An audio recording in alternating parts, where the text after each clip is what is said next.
Now that we did the motor, let's introduce a new component called the RGB LED. So the LED, as we mentioned in the previous PowerPoint, it's got three colors with a common cathode. So it's got a common ground. So we got four sides, so we just put all four in the breadboard like this. And you see the legs will spread out a bit. Now that we have the LED in our breadboard, let's connect three buttons to put on the three colors of the LED.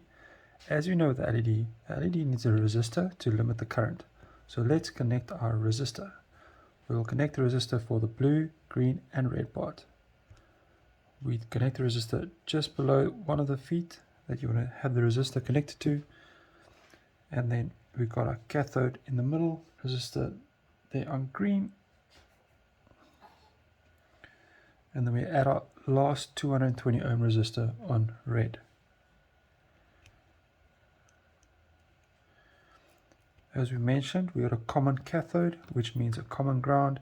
So the third leg we connect to our ground on the blue rail of the breadboard.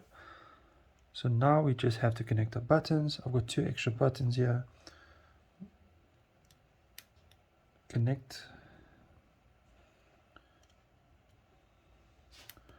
So each button needs power, and then the power needs to go to the LED. So I'm going to use an orange cable. You can use any color. I'm just keeping the same color for power to the red side of the breadboard.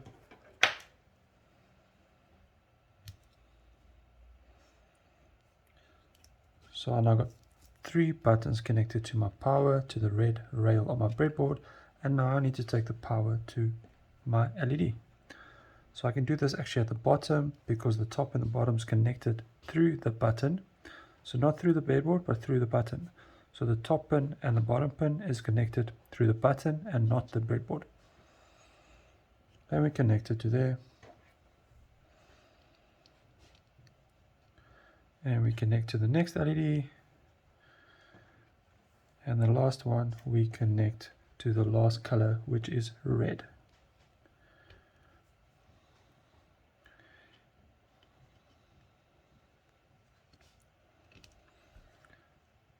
So what should happen now is when I click a button, I should get blue. If I push this button, I should get green. And if I push this button, I should get red. So now you can actually mix colors. So I've got blue plus green gives like kind of yellow. So you can play around with some colors. You can see depending what button I push is what color I get. So I connected the power to the button, the other side of the button to the resistor going to my LED.